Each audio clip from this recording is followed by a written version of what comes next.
Olá, meus amigos e minhas amigas. Iniciamos o vídeo de hoje falando sobre movimentações na linha de frente do nordeste da Ucrânia, mais precisamente na região de Sumy, né? Imagens geolocalizadas publicadas ontem, 13 de maio, mostram que tropas russas conseguiram avançar ali ao nordeste de Vodolad e também ao sudeste de Bilovod, duas localidades que ficam bem próximas da fronteira com a Rússia, ainda dentro do oblast de Sumy.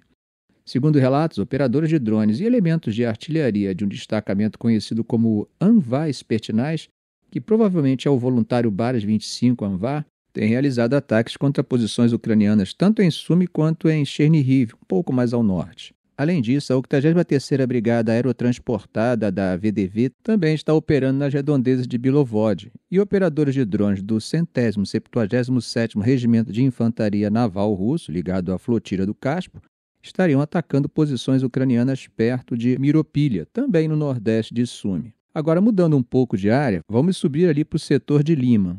Mais imagens geolocalizadas publicadas ontem apontam que as forças russas avançaram no leste de Hidikodubi, ao norte da cidade. Entre os dias 12 e 13, eles intensificaram as operações ofensivas em vários pontos ao redor de Liman. Ao norte, em Hidikodubi, Lipov e Zelena Dolina. Ao nordeste, em Kolodiaz e Novomikhailivka. E a leste, ali por Tosk. Atravessando um pouco para o lado de Pokrovsk, no leste da Ucrânia, imagens publicadas ontem indicam que os russos tomaram Yelizavetivka na última semana e avançaram até o centro de Mirny, também no setor leste de Pokrovsk. Segundo um suboficial ucraniano que atua nesse setor, isso, gente, serve para esconder a assinatura de calor dos soldados e a enganar os drones ucranianos, dificultando a detecção.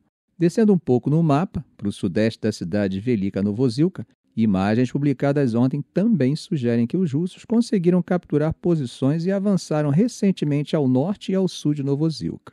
Bom, meus amigos, mudando de assunto, parece que uma declaração de Macron andou causando irritação em Moscou, hein? Ele sugeriu que a França está aberta a posicionar aviões com armamento nuclear em outros países da Europa. Isso mesmo, gente. Durante uma entrevista à TV francesa TFI, ele lembrou que os Estados Unidos já têm bombas nucleares em países como Bélgica, Alemanha, Itália e Turquia. É claro que o Kremlin se posicionou sobre o assunto, né? Segundo Dmitry Peskov, que é o porta-voz de Putin, essa ideia de espalhar armas nucleares pelo continente europeu não vai acrescentar segurança, previsibilidade e estabilidade. Ele disse também que, no momento, todo o sistema de estabilidade estratégica está em um estado deplorável, e, nas palavras dele, por motivos óbvios. Gente, só que essa não é uma ideia nova, né? Vocês lembram que Macron já havia sugerido lá em março estender a proteção do arsenal nuclear francês para outros países da Europa. Na ocasião, Moscou reagiu dizendo que isso soava como uma tentativa de assumir uma liderança nuclear europeia e classificou a proposta como muito, mas muito confrontacional. Bom, gente, vocês acham que isso contribui para a segurança europeia ou é mais um fator de tensão como o expansionismo da OTAN para o leste após 1991? Eu quero ler aí a opinião de vocês. Bom, mudando de assunto, mas sem sair da Europa, a União Europeia aprovou um novo pacote de sanções contra a Rússia, o 17º desde o início da guerra em fevereiro de 2022. E ainda fez mais ameaças, dizendo que se Moscou continuar recusando o cessar-fogo de 30 dias proposto por eles, tem mais rodada de sanções por vir. Esse novo pacote de sanções, que ainda precisa da aprovação formal dos ministros de Relações Exteriores da União Europeia na próxima semana, foi acordado sem grandes atritos entre os países membros, o que é bem curioso, Até mesmo a Hungria, que já travou votações anteriores, não se opôs dessa vez. A presidente da Comissão Europeia, Ursula von der Leyen, disse que essa guerra precisa acabar. O alvo principal, gente, são os navios da Shadow Fleet, aquela frota fantasma, embarcações que o Kremlin usa para burlar sanções e manter a exportação de petróleo funcionando. Esses navios, normalmente muito velhos e sem seguro, são acusados de práticas duvidosas, como desligar os transponders para sumir do radar e fazer transferências clandestinas de petróleo em alto mar. Até o momento, a União Europeia já baniu 153 desses navios. Agora, o novo pacote adiciona mais 189 embarcações, totalizando mais de 350. Além disso, foram incluídos 75 indivíduos e empresas ligadas ao complexo militar industrial russo, além de mais de 30 empresas localizadas em países como Cazaquistão, Sérvia, Turquia, Uzbequistão, Vietnã e Emirados Árabes Unidos. Todos, segundo eles, suspeitos de enviar produtos de uso dual para Moscou, produtos que o Ocidente proibiu. E tem mais. Também está proibida a exportação de certos produtos químicos europeus que podem ser usados na fabricação de mísseis. E aí, gente, você acha que essas sanções vão conseguir mudar a disposição de Putin ou vão ser digeridas pela criatividade russa em burlá-las, hein?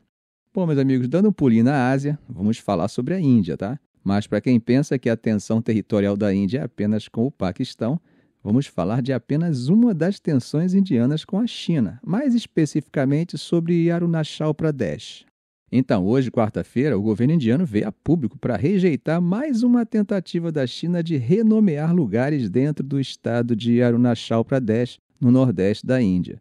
Segundo Nova Delhi, essa ação de Pequim não tem validade alguma, porque, nas palavras do porta-voz do Ministério das Relações Exteriores da Índia, Ranjit Jaiswal, Arunachal Pradesh foi, é e sempre será uma parte integral e inalienável da Índia. E como muitos de vocês já sabem, esse não é um episódio isolado, né? A China tem esse padrão de renomear lugares nessa região do Himalaia. É uma tentativa simbólica de reforçar seu discurso de soberania sobre o território. O Ministério das Relações Exteriores chinês também respondeu. Segundo o porta-voz Lin Jian, Pequim apenas padronizou alguns nomes de lugares em Arunachal Pradesh e reafirmou que isso estaria totalmente dentro da soberania chinesa, ou seja, que essa região, que eles chamam de Zangnan, faria parte do sul do Tibete. Bem, gente, além da disputa histórica que já levou os dois países a uma guerra em 1962, a região continua sendo uma ferida aberta na linha de fronteira de mais de 3.800 quilômetros mal demarcada entre as duas potências. E vale lembrar, desde aquele confronto em 2020 que tirou a vida de 20 soldados indianos e 4 chineses, as relações bilaterais entraram numa espécie de congelamento bem sério. Aliás, depois de anos de impasse, os dois lados chegaram a um acordo em outubro do ano passado para começar a se afastar de posições avançadas no Himalaia Ocidental. Teve retirada de tropas e tudo mais, mas, como a gente vê agora, a disputa simbólica continua. Bom, dando um pulinho no Oriente Médio, vejam só, gente, Trump se reuniu hoje com o novo presidente da Síria, Ahmed al-Shara, lá na Arábia Saudita, e o foco da conversa foi a normalização com Israel. Segundo o que foi divulgado pelo porta-voz da Casa Branca, essa reunião aconteceu pouco antes da cúpula entre os Estados Unidos e os países do Golfo. E olha só, Trump não só pressionou o Shara para seguir o caminho dos Emirados Árabes, Bahrein e Marrocos, que assinaram os acordos de Abraão em 2020, como também anunciou que vai, suspender todas as sanções contra o governo sírio, mesmo sendo liderado por um grupo islâmico que já foi classificado por Washington como T. Agora pensa comigo. O próprio Shara, que há anos atrás declarou lealdade à Al-Qaeda e chegou ao poder após a queda de Assad, foi visto ao lado de Trump e do príncipe herdeiro saudita, Mohammed bin Salman.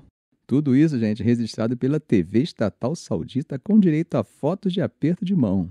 E Trump ainda comentou, segundo um repórter do Washington Post, eu acho que eles precisam se reorganizar. Espero que você se junte a nós quando estiverem organizados.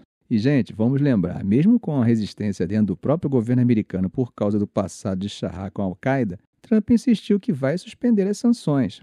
Mas é claro que isso acaba levantando dúvidas em Israel, né?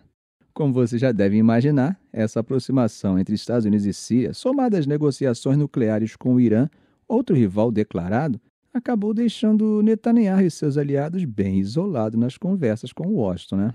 Segundo autoridades israelenses, o programa nuclear iraniano continua sendo uma ameaça existencial e eles não confiam nesse novo governo sírio, mesmo que Shara tenha cortado laços com a Al-Qaeda lá em 2016.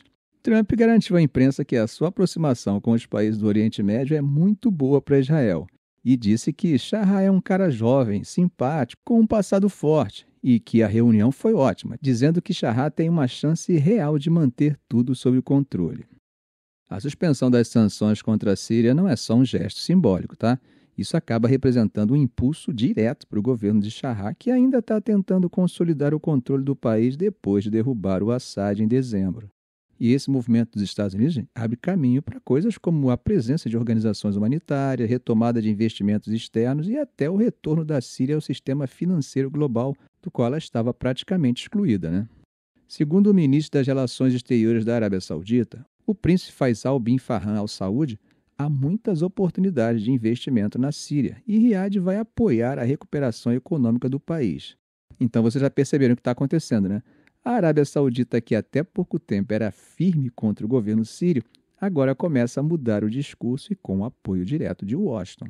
Por outro lado, Israel, que ainda é o principal aliado dos Estados Unidos na região, continua firme na oposição.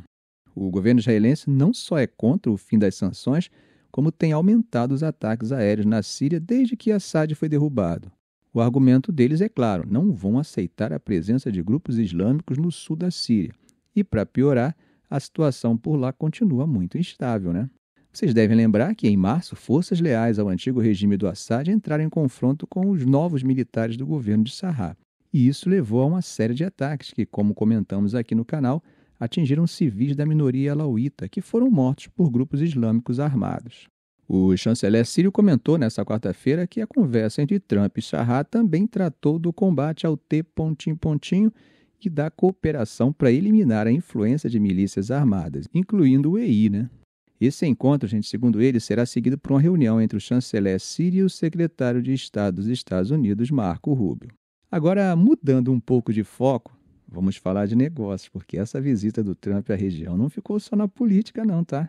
Logo no primeiro dia da viagem, que vai durar 4 dias, os Estados Unidos fecharam 2 acordos gigantescos com a Arábia Saudita.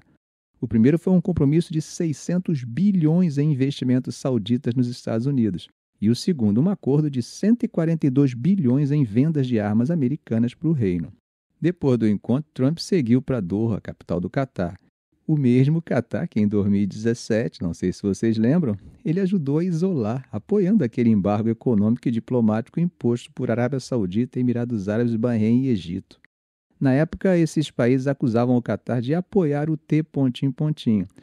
mas agora parece que as coisas mudaram, né? O Catar vem fazendo de tudo para se reaproximar dos Estados Unidos. E parece que está funcionando. Essa é a primeira vez em 23 anos que um presidente dos Estados Unidos visita o país. E lá em Doha, Trump e o emir do Catar, Tamim bin Hamad Al Thani, assinaram acordos importantes nas áreas de defesa e aviação. Um deles, inclusive, envolve a Qatar Airways, que fechou a compra de 160 aviões da Boeing. Um negócio, gente, de mais de 200 bilhões de dólares. Segundo o emir do Catar, a relação entre Doha e Washington está indo para outro nível. E os dois acompanharam juntos a cerimônia de assinatura desses contratos. Então, gente, o que nós estamos vendo aqui é o reposicionamento estratégico dos Estados Unidos no Oriente Médio, né? Trump está tentando costurar uns novos laços ali, redefinir alianças e expandir a influência americana na região, inclusive aproximando antigos inimigos. Mas isso, claro, está deixando tensão com parceiros tradicionais como Israel e ainda é cedo para saber até onde esse movimento vai. Bom, gente, enquanto o diálogo está rolando entre Trump e o país do Oriente Médio, segundo a Associated Press, citando fontes em hospitais locais, pelo menos 22 crianças morreram em bombardeios israelenses durante a madrugada de ontem para hoje. Houve pelo menos 50 mortes nos ataques da manhã de hoje só em Jabalia, no nordeste da faixa de Gaza. Estimativas variam entre 30 e mais de 50 vítimas, um dos maiores saldos de mortes em apenas uma manhã nas últimas semanas. Esses ataques aconteceram justamente enquanto Trump segue em sua visita no Oriente Médio. E o time chama até atenção, né? Porque logo antes disso houve uma pausa temporária na ofensiva israelense para viabilizar a libertação do israelo-americano Erdan Alexander, de 21 anos. Essa libertação chegou inclusive a levantar alguma esperança por uma nova trégua, né? Mas como temos visto, a realidade é outra. Na noite de terça-feira, o exército israelense chegou a avisar sobre bombardeios iminentes em Jabalia e Beit Lahia. O alerta veio após o lançamento de foguetes contra Israel por parte da Jihad Islâmica, um grupo aliado do Hamas e com forte apoio do Irã. Um dos alvos foi o complexo hospitalar europeu próximo a Khan Yunis. Segundo testemunhas, a cena foi de puro pânico.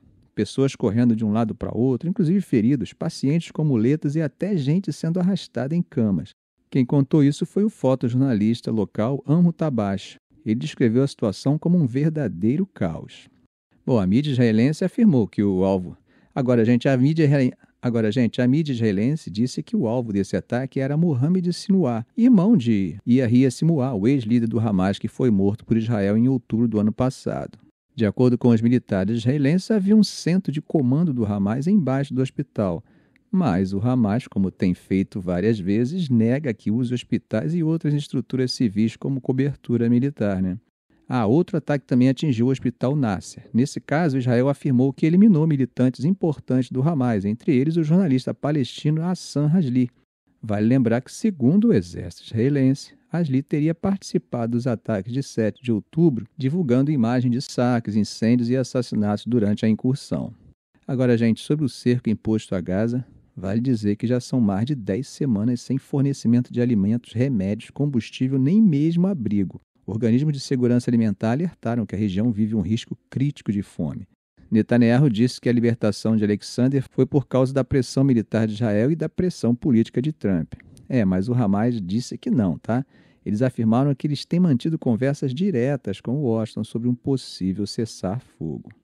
Ficamos por aqui. Se esse vídeo foi útil a você, faça um comentário, compartilhe em suas redes sociais, dê um like.